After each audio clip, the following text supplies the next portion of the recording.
Welcome back to another episode. I am so excited because you all may recognize this face beside me. You might recognize her. She was one of my guests on she was the final guest in last season's Behind Beliefs, Behaviors in the Brain, and one of my favorite guests and one of my favorite people. And we talked about love. She is a radical love practitioner. And this is what she teaches. She is the owner of the Loving Leader and her zone of genius. She's doing her dissertation in love. One of the things that really struck me in one of our last conversations with Jasmine is this practice, this concept of love, of hope, and of joy as resistance during such challenging and uncertain times. And so I wanted to bring her back so that we could have a conversation about this. So welcome back to the show, Jasmine. I am so excited to have you here. So grateful that you would share space with me again. It's such a gift to be with you, Maisha, always. And since we had that conversation, we've actually had time in real life together, which has also been great. So this is even more special than the last time. Absolutely. For those of the audience that don't know you, I would love for you to just reintroduce yourself. And y'all, if you are new to this podcast, you need to just backpedal a little bit, go to last season, go specifically and listen to my conversation, my first conversation with Jasmine. But just go ahead and reintroduce yourself for the audience for me. Yes, I call myself a love practitioner, a joyful disruptor, and a business and culture transformer. And that's someone who had been, or a senior executive for over 30 years in the marketplace, particularly in the retail context. But that's what happens when we have these opportunities to be reimagined, because I would have never expected my life to be here.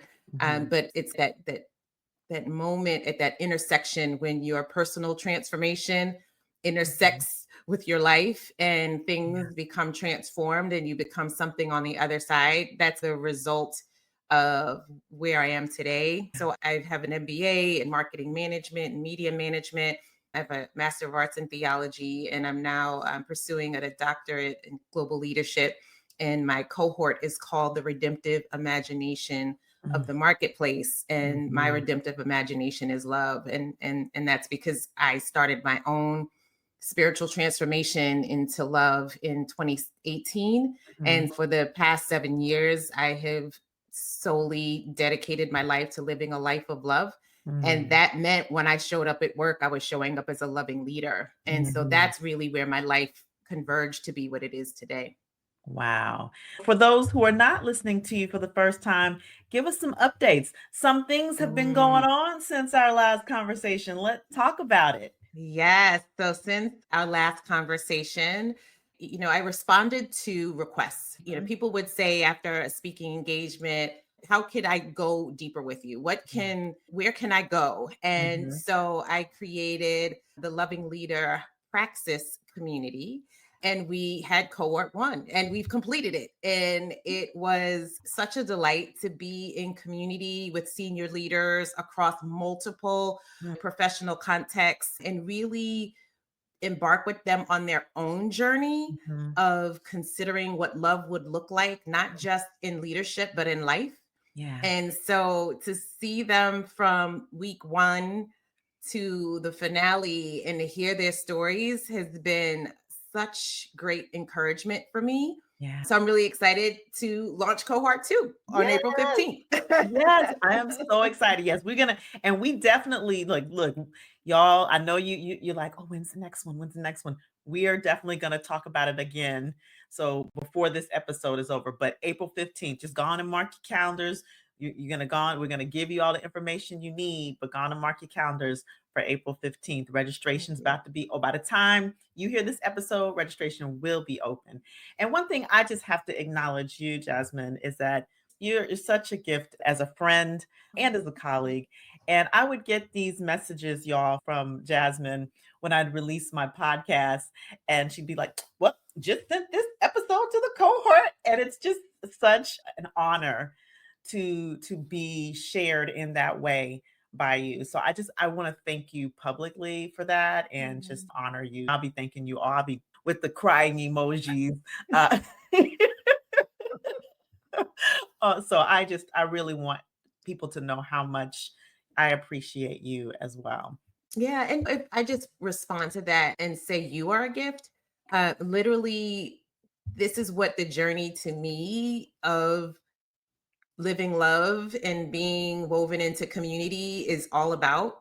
You find your people and you find where there's such a sticky alignment and Mhm. you nurture that thing. And Yes. so I just believe that's who we are to each other. Yeah. But it is a function of what love is. And so thank you for being love in my life as well. See, look, a whole love fest, y'all. And it's appropriate, right? It's appropriate because we're in this very uncertain, tricky time. And there's a lot of fear mongering. There's a lot of really, I'm just going to say, like psychological warfare happening. All right. I'm just going to name what it is. And it would be to drive us away from connection when there's such a fear and such uncertainty and such anxiety, this type of interaction seems foreign. Mhm. And so I'd love to hear what has been your experience of practicing and of leading and of interacting from your context, especially inside of your doctorate Mhm. program that you're doing. I'd love to hear the experience. Yeah, you mentioned anxiety and how anxiety provoking this Mhm, season is mhm, for many, not for all, but for many. And I would say that where I am at this stage is I've been able to realize that I am a non anxious presence, but that's the fruit of practicing love intentionally for the mhm, past 7 years to mhm, be able to have capacity and being able to offer that capacity for mhm, others as a grounding place, as a place of wisdom, mhm, as a place where we can be thoughtful and heartfelt and proactive as opposed to reactive.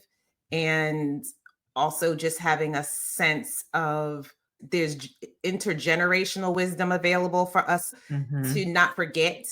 But most importantly, from what you said at the onset, too, that we are not meant to do life alone. mhm, And so when I think about the former Surgeon General talking about the epidemic levels of loneliness and depression, that is because that is not how we were built.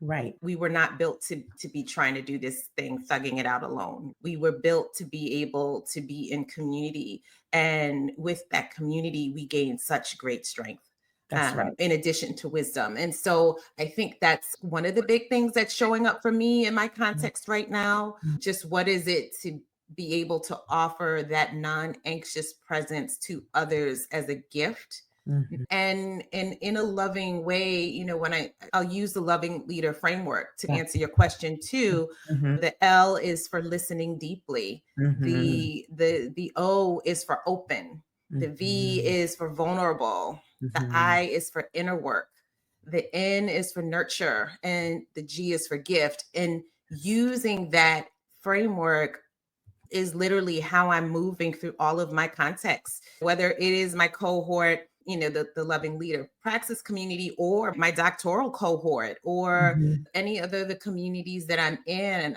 I'm really listening deeply Yes. to hear where people are. Mhm, And I love the idea of open, because open is, we tend to think open minded, but what mhm. I'm really talking about is an open heart set. Yes. And what is it to think with our heart? The original Greek understanding of knowledge, Mm, thinking with our heart. mhm, And I also don't want to say, because I know this work is that you do is so connected to the remapping of the mind. It is about being integrated. And Yeah. so part of our work of an open heart set is starting to exercise a muscle that can Mhm. then be working in concert with the Yes. mind, as Yeah. opposed to the mind dominating, to be able to do it integrated with our bodies. That's a really novel thing to flex in a group that has been in many ways disconnected from their bodies and That's right. only acting as if they are walking heads. That's the gift enlightenment gave us. And so just helping people to reintegrate Mhm. into the wholeness of their body, to be learning from their body becomes really important. Being able to understand that vulnerability is a part of this, that it is not me dominating over. I can feel sensitive and tender, and in that openness, being able to not feel like I have to have the answers to everything. That's right. One, because we don't. Let's just It's get just that clear. it's just We're not. true. Yeah, Right. we're just being more true, right? Right. In the vulnerability, it's very much connected to humility. And that openness allows us to be able to be woven into the wisdom of others. So that's Yes. what that posture is all about. Yes. And then the I, doing our inner work, is Mhm. that inward. I love using the language of my beloved kindred sister, Felicia Merle, where she talks about like a life where our insides match our outside, right? So the inner and outer, we talked about integration a minute ago too, that those things are consistent. Mhm. And what happens often is that when we walk into our workplace, we start to take on the norms and the beliefs and the behaviors of a system that Yes. very well may be incongruent with our personal lives. And Yes. so, loving leadership very much is about doing that inner work to be very, to become the truest versions of ourselves so Mhm. that our insides match our outsides. And then the nurture is all about your jam, right? Psychological safety. What Yeah. does it look like to having done our own inner work, having capacity, having Mhm. processed our things, having practices in place that we can move through the things that irritate us, but be able to process them and still have capacity, as opposed to that stuff becoming baggage that we carry with us and lug Mhm. throughout the rest of our lives Mhm. that keep us from being free. The nurture is about being able to create a space that is safe for others, that Mhm. is about growth. Mhm. And I also want to say safe and about growth for them and us. So, Mhm. what does it look like for self nurture as well? So Yes. that we're doing the things that will also be conducive to our growth individually as well. And then last, the G, as we actually began honoring the gift in each Yeah. person. That work of gift it flies right in the face of competition. Yes. It Yes. flies right in the face of crabs in the bucket mentality. It flies right in the face of scarcity Mhm. mindsets where we think that there's not abundance. And That's right. so gift is about bringing and honoring your own gifts and bringing them to the forefront and to the table. Mhm. And it's about being able to recognize the gift in others Mm. so we can be illuminators for their growth, that we can fan their flames, that they can feel nurtured and safe so they can maximize, Right. and that together we can co-create. That's the beauty of all of this, is that I operate under the assumption that anything that we are producing in the marketplace that has been rooted in lovelessness, which I always will attribute to bell hooks, and fear, that Mhm. those things are subpar. Like there's no Yeah. way that they are optimal. And so creating this loving, or leading with a loving leader posture, Yes. creating this kind of an environment of safety. And I know you are a pro at all of this. It creates the environment where flourishing can happen for That's right. individuals, ourselves, Yeah. and the collective organization that we are part of. And I'll also add societal well being. Yes. So this is all about the good fruit that love produces at the end of the Absolutely. day. And we have Mhm. more than a preponderance of evidence of all the poisonous fruit that fear and lovelessness produce. For me, I just come with this space of it doesn't have to be that way. And Right. that there is a better way, a more excellent way, and love is that. And what is it like for us to relearn what Mhm. it would look like to be loved, to remember that we are already loved. And so, Mhm. what would it look like to really live it out and put it into practice, even at work? Yes, girl. Woo! You done said a whole word, a whole sermon. Okay. I was over here jotting some notes down.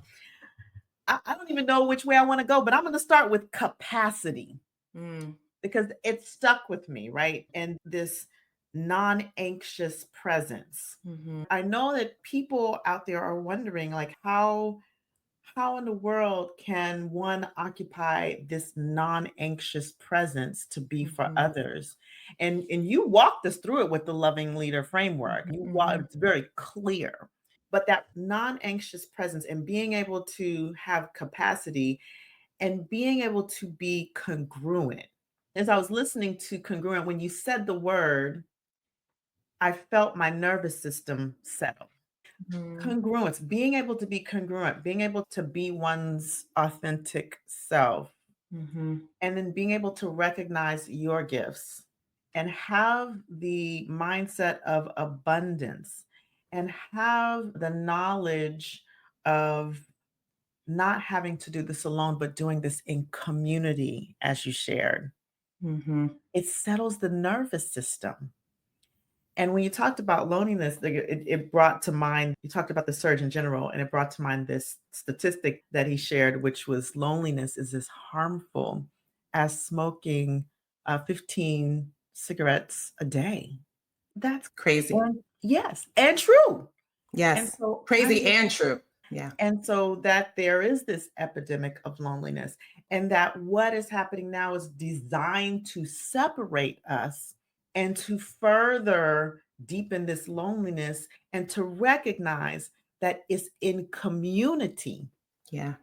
in community that we will heal. Yeah. Connection mitigates trauma. But then we do have to do that inner work Yes. because we have to do that inner healing to be able to recognize what our values are and where we're spending our mental energy and our heart energy that may be incongruent with our values.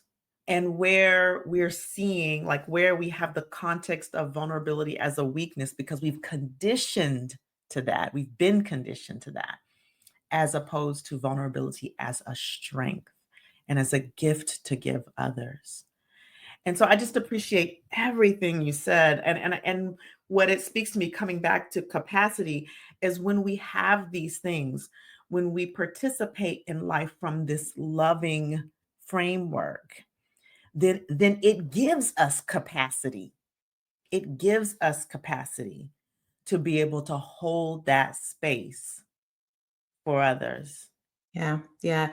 I love how you synthesized all of that. I want to start with inner work because inner work is the work that creates the capacity. That's right. And inner work, other words you might want to use are healing. It might start with lament, the naming of the Mhm. reality. But the reason why I start there, and those are the things that may be more common in society that we would prefer to skip over and bypass. Girl, can I tell you? Can I tell you Right. So how? that's what we would rather do. We'd rather Yeah, not do that. And yeah. let me just say too that back to your point of community, doing that work can be overwhelming and is also done in community with support. And so we drive or we gain strength from community to be able to do the inner work too. That part is really important. And in addition to what you said too, what community is, it's also the antidote to shame Oh gosh, yes. Yeah, because yeah. shame is all about isolation. Mhm. And so, again, when we talk about inner work, we talk about capacity, there are usually some tender things that are being invited to healing, but shame would rather Mhm. try to keep us stuck. Mhm. And Mhm. Mhm. so, to me, when I think about people saying things like we need more love now than ever before, the flex is that love is greater than shame.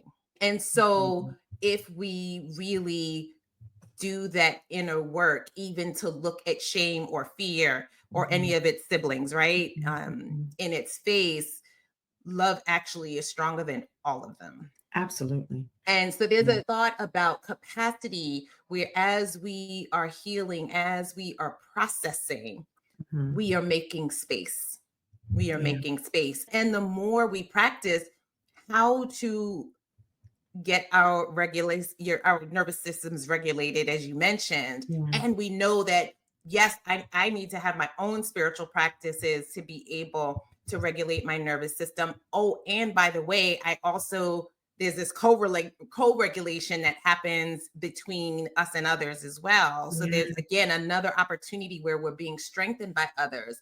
Yeah. That's all in the work. Like, we don't Mhm. just magically snap our fingers Yeah. and all of a sudden we're there. It Yeah. it, it is a journey, and that healing can come in partnership with working with a spiritual director, walking alongside you with a Mhm. therapist. It's getting some support to handle and process those things that have done us harm, because we have all been harmed in some way, shape, or fashion in this life. But it's the fact that love is greater than the shame or hurt that any of that could have produced, and that there's life on the other side of it.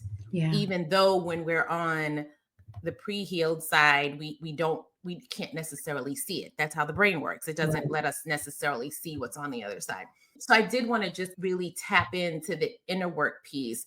That is where the capacity starts to come from. And the one other piece I just want to add to capacity that I think is important, and it also speaks to the non-anxious presence, it comes Mhm. from boundaries.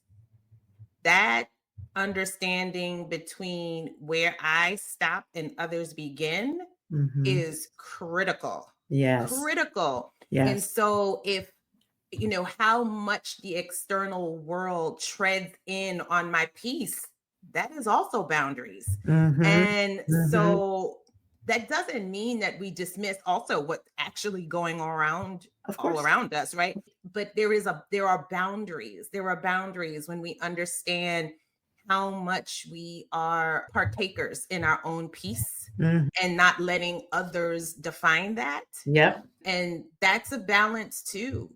That's a Yep. balance too. And Yep. so for me, I'm just, the grounding is, I get strengthened by others, but I don't start grabbing onto others to provide the peace for me. That Yes. peace becomes internally sourced.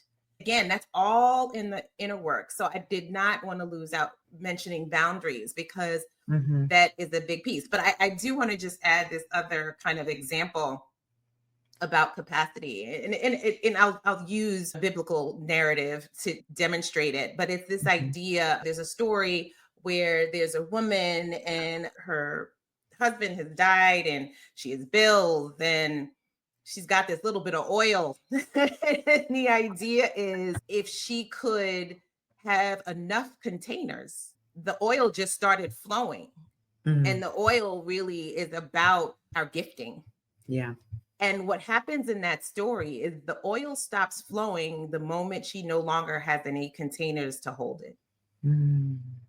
So for me, I took that as a lesson to say, oh, I have to continually do my inner work, Yeah. because I want to always be an open vessel to Yeah. receive all the flow of that anointing that's coming through me, that then reaches out to others. And so that ability to be a non-anxious presence is my practice of always being able to process and to have Mhm. space to Mhm. continue to receive. Yes. And so receiving, again, is also a big piece. It's not just the pouring out. Yeah.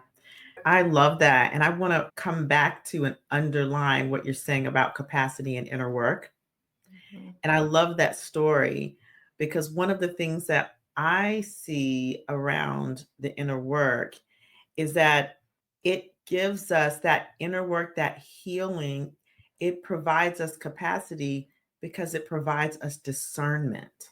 Yes. And that discernment Yes. allows us to be able to set those boundaries effectively. And one of the things, as you told the story, as you shared this story, that occurred for me is that some of our capacity and some of our discernment is when we let things go so that we can empty some of the container, so that we can receive, so that it really is truly flowing through. Yeah. And Yeah. so that inner work, I absolutely 1000% plus one on the inner work. I think what's challenging is what you shared earlier is that it's easy to skip over for a lot of people.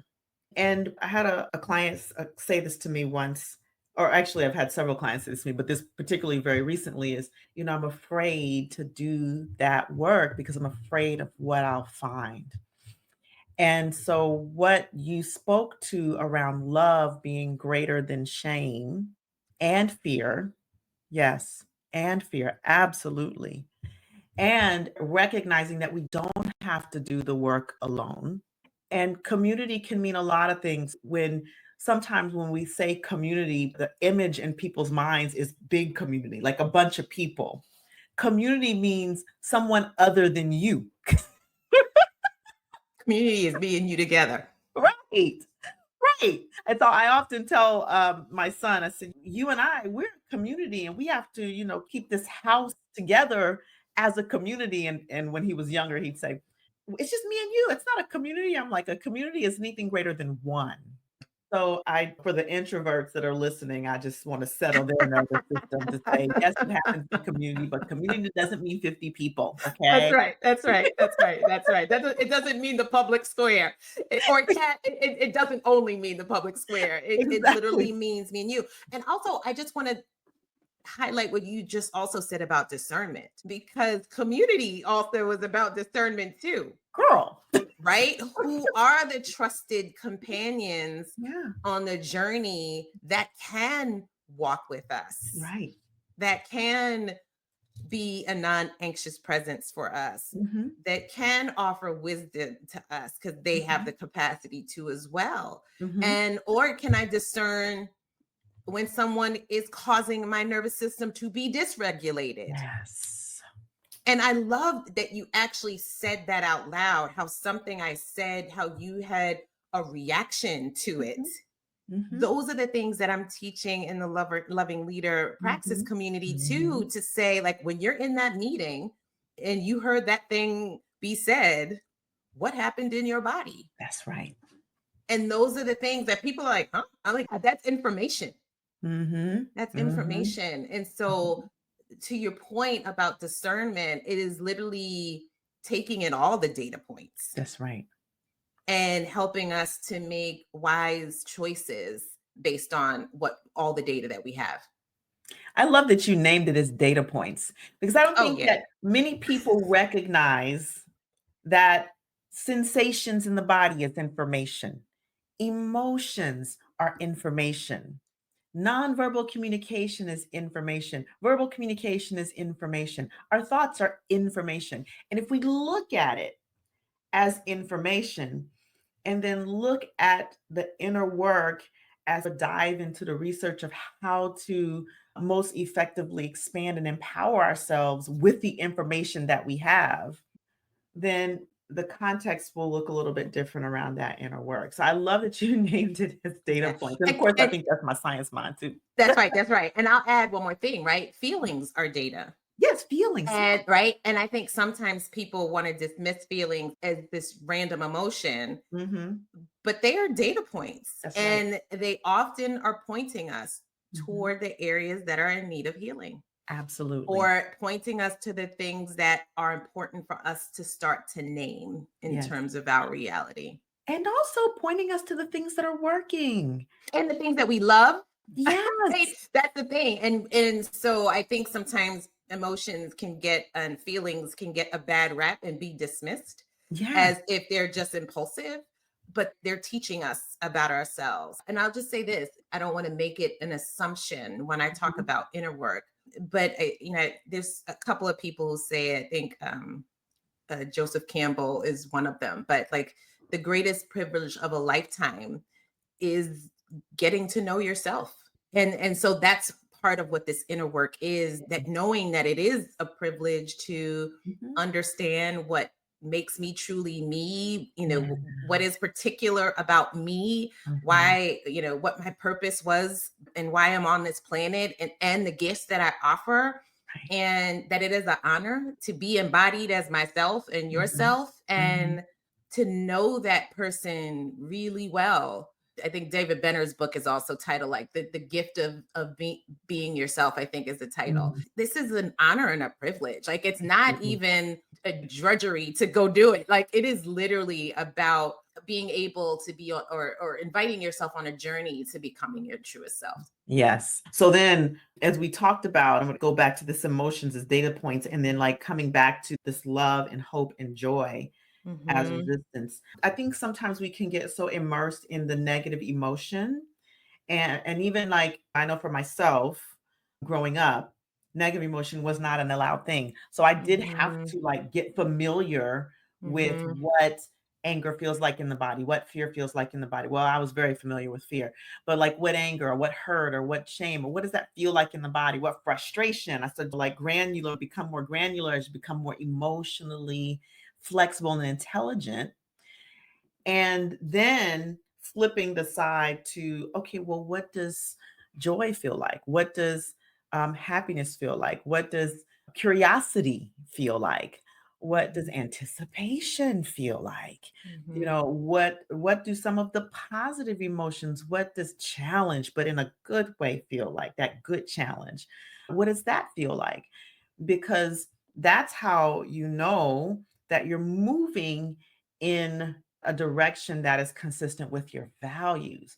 And Mm-hmm. so when you can distinguish what the negative and the positive, then you can move in both directions. You can know that you're moving, which direction that you're moving in at any given time, toward or away from your values, your core values, and what's important to you and what you're prioritizing.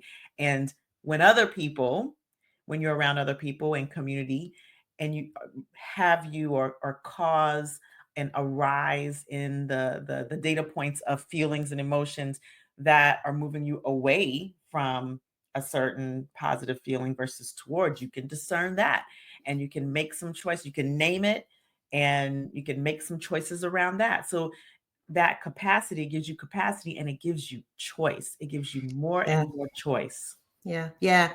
If I think back to your title, Love, Hope, and Joy as Resistance, people think I'm crazy when I talk about love in the marketplace. Let's just name that. That's funny. However, I can tell you what made me really excited recently is Gallup Poll's recent study that talked about the number one thing people all over the globe want from their managers is hope. Mm, And when you mention joy, what evokes joy for you as an individual? I'm mhm, literally thinking about an exchange I just had with one of my cohort classmates just yesterday about this scarf that I actually have on. And she was telling me, she gifted this scarf to me. She's a missionary. And I wanted the story mm, behind the scarf. And as she told me the story, she recounted going to the marketplace to buy it, the women who made it, the shopkeeper who told a story about their beautiful work, and how mm. she was in community with them and Yeah. felt so delighted. And it was not like she took a lot of time to sit in that community and be Mm, filled by that community. She bought this scarf not knowing that it wasn't for her. She didn't know who mhm, it was for at the mhm, time. And mhm. so when we were talking about this yesterday, she says to me, I guess this scarf was always for you. And she said, and I'm going to add this to my joy bank, Oh, because she wow. decided that one thing she was going to do for herself is to start putting a deposit into joy banks. Right. Mm, So to be able to decide, oh, this moment, this exchange that we're having, remembering that encounter, that's what brings me joy, to be able yes, to name it and call it as that. yes. And to know that it's fleeting. Mhm, And so when it comes to acknowledge it and name it is and sit in it is the beauty of it. mhm. but it comes with discernment. You said as well, to be That's able right. to know or what's not. And so for me, when I think about love as the resistance, and I love that so much, it is the title of a dear friend, Ashley Abercrombie's book. It also brings out the joyful disruptor in me, because Mhm. love isn't about operating as the status quo. Right. Love is about the invitation to transformation. Mm, And that's what we talk about in the Loving Leader Praxis community, that this is about transformation of the marketplace, mhm. leadership in our lives from the inside out. And so when I think about love as the resistance in this particular season 2025 in the United States, it's saying that love is greater Yeah. than all of this anxiety and or fear, excuse me, and that I'm going to stand in that. Yeah. That's what I'm standing in, and I'm Yeah. not going to allow fear and overwhelm of others to try to take me out. That's I'm not right. doing it. Like, I Love it. refuse to do it. Love it. Yeah. So that's Listen. just, and whatever that means to guard and take care of that for my Mhm. own well-being and the well-being of those around me is important. It's Right. important. And at the same time, people are saying to me, oh man, we need loving leadership more now than ever. And so what does Yes. that mean? What does that mean? What are the spaces that means I will walk into? Right. Because I refuse to allow fear to win. And we must be intentional. We Yes. must be intentional. I think that's why as resistance is part of the title, because we must be intentional about connecting and seeking love and maintaining hope and walking towards joy. Just to bring a little science into it, fear and trauma and these negative emotions increase cortisol in our system, which is the stress Mm. hormone. Mhm, And mhm, mhm, cortisol acts like a sustained release tablet. mm, Its effects can be up to 26 hours. Now, our love and hope and joy and connection, they help to release oxytocin, serotonin, dopamine, particularly oxytocin being one of the bonding and the connection hormones. But here's the thing, oxytocin is shorter acting. So we have to be more intentional about seeking out these joy, the love, the hope. We have to be more intentional in walking that path and connecting more frequently so that we can continue that internal bodily mhm, congruency. mhm. And this is why I love our communal practice together of conversation. Yes, yes, yes. And that's so powerful. And honestly, it connects to why my mantra from the very beginning, back to 2018, love is a practice. What we Mhm, practice, we become. mhm, That it's the intentionality of every moment mhm, of every day mhm. for a lifetime. Yes, absolutely. Absolutely. And the more we do that, the more we become like love. But it requires the practice so that it becomes the more automatic response. It's not just going to be that one time. And Mhm, also, I just want to add, it also requires the reflection in action, so mhm, that when something does happen and maybe we didn't respond like love, we can sit back and reflect and say, how did that feel in my body? mhm. Yeah. And what might there have been an invitation for me to do otherwise? And in that reflection, the next time, because it will be a next time, that thing comes up, we've already processed Mhm. and given us ourselves an alternative. Yeah. And so now we can practice doing something else and then say, oh, that was a different response than in my body this time. And then once we get that positive response in our body, we will be more likely to start to replicate that again and again. And that's where we get more capacity. That's And right. so love is indeed a practice. It's not gonna just descend and all of a sudden we figure it out. It is a muscle to be worked, That's right. but it is so worth it. It is so worth it. Absolutely. Absolutely.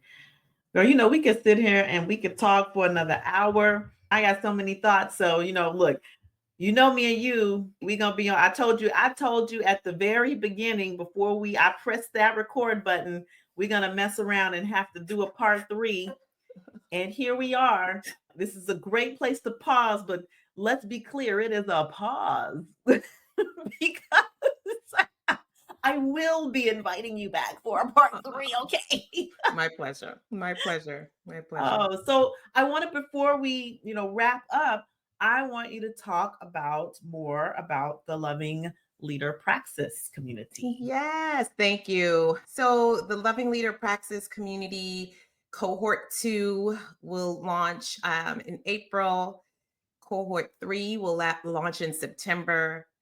Cohort 4 will launch in end of October. And so we will have 4 cohorts before the end of 2025. And it is just a beautiful opportunity to set aside time. It'll be 6 weeks where we join together for an hour and a half in community. And praxis itself is about reflective action, and we do it specifically in community. Those people who join with an early bird special also get a one-on-one session with me. And so that is just inspiration to register early. But what I can tell you I've learned from having done this first one is, I remember it was probably a few weeks ago, one of the members showed up and they said, "Oh, I look forward to this time together every week." And that Mm. was such a delight to me, because you think taking 6 weeks of people's time, like, we're busy people. And Mhm. so for them to set the intention to invest in themselves and others by coming, Mhm. and then finding like a sanctuary for Yeah. themselves that actually has become its own ritual is Mhm. really beautiful. Mhm. And so I think that was a surprise for me to hear it audibly, and a really beautiful gift to receive it. And so another said at the end, it's like, we learned a lot and now it's time to put it into practice. I'm like, yep. Yes. Because at the end of the day, now we know that there's an alternative. We know that there's Mhm. another way of seeing. And Mhm. that is what so much of this journey is about. They take Yeah. a real life work or leadership context question challenge, and we look at it through a new set of eyes and a new set of lenses with an open heart set, as Yes. opposed to just a mindset. And it changes everything once you can see what you're looking at differently. Mhm. So I that's love it. what it's like to be in the Loving Leader Praxis community. And so the whole 6 weeks is based on taking step by step each part of the framework and leaning into each piece. I love that. Ooh. Well, so you shared April 15th is Yes. cohort 2. Yes. And thank you for sharing the future cohorts, the September, Yes. the end of Yep. October. Yep. Did you Yep. say the one So did we that'll be the fourth. That'll be fourth. So we'll end. before Thanksgiving? I feel Mhm. like I've missed. Oh, okay. So January is the first one. Yes. I feel like Mhm. I've missed one. Yeah, 2, 3, 4. And so Yes. that gives people who are listening now and who are listening, maybe they're catching up after April, they can still reach out to you because there Yes. are 4 cohorts. Or if Yes. you look at your calendar, it's like, oh, this time frame works a little bit better. They can still reach out to you. So we will have all of the information about how to reach out to Jasmine in our show notes. And Jasmine, I have a curiosity question. Yes. When will I be when you're doing your doctorate program? When and you're in the dissertation process, am I right? Getting there. Yes. You're About getting to do there. research. Mhm. Yes, so I'm like ready to call you Dr. Jasmine. So I want you to keep us updated. Like, when am I going to be able to call you Dr. Jasmine? Sure will. Hopefully 2027, somewhere around there. Yeah, yeah. But in terms of the cohort, thelovingleader.org is Mhm. the best place to go to find all the details that you Yeah, need. thelovingleader.org. And again, we're going to have all of that in the show notes. And you just need to go and go ahead and join the cohort. Now, I have a question, and this may be something that you discuss individually. Can people who are inside of organizations, who are a leader inside of organizations, can they maybe utilize their professional development funds? Is that, Oh, yes, yeah. absolutely. Absolutely. We definitely had some of our cohort members were funded through their organizations. Yeah. You know, some were investing their severance money, like that was a great way for them. Yeah. But the larger majority of them were invested in through their professional development funds available Good. at their organizations. I think that's important for people to Yeah, know and hear because they may go to their yeah, organizations and say, "Hey, listen, I want to participate in this." And they yeah. may go tell their colleagues. And Hmm. so I just want to make sure that people get like this is a really important opportunity. And then Yeah. the last question I have about it is in terms of the amount of people that you keep in, is there a Mhm. limit so that you can keep it intimate? Yeah, it's like I might stretch to 10, but it's 8 and is the max at the moment at the cohort. And that is because there's so much pairs work we do together and we want space in the cohort for people for it to really be interactive. It's a small and unique process and community for sure. And I ask that specifically so people know, look, if you want to get into a cohort, please do not be procrastinating around lest you miss the opportunity to join the cohort because this is something that I'm sure people are going to, especially this may be the second cohort, but I'm telling you, you said the Gallup poll has shown that what people want most in their organizations from their leaders is hope and Mhm. bringing love as a framework, that gives people hope. Yeah, thank you. Yes. So thank you so much, Jasmine, Thank for you. being on the podcast again. You know there'll be a part 3, and yes, you know me and you, we could probably you probably just should be a regular recurring guest. Let's just call it what it is, regular recurring guest to talk about love because there's a lot of synergy in the work that we do, and I'm very drawn to the work that you do. And Yeah, so I same. think it's important for the audience to hear this, to break up the usual conversation that's more brain related and get Yeah, into that heart centered yeah, work. yeah. We want them to work together for sure. That's right. That's right. Yeah, All awesome. right. Well, you all heard it. Go to say it again, loving Thelovingleader.org. thelovingleader.org. Go to thelovingleader.org. Check Jasmine out. Check out the dates for the next cohorts. Get yourself in there. And please, if you like this episode, share it. This is an episode that if you're going to share any episode, this is the one to share it with a friend, share it with a family member, share it with a colleague, share it with your leaders, the leaders in your community, the leaders in your organizations. And please leave a review so that the folks coming behind that this is good stuff. This is good stuff. And of course, y'all know how to get in touch with me if you want facilitated conversations around communication, particularly communication that builds trust. Y'all already know how to reach me. Until the next time we see each other, stay empowered.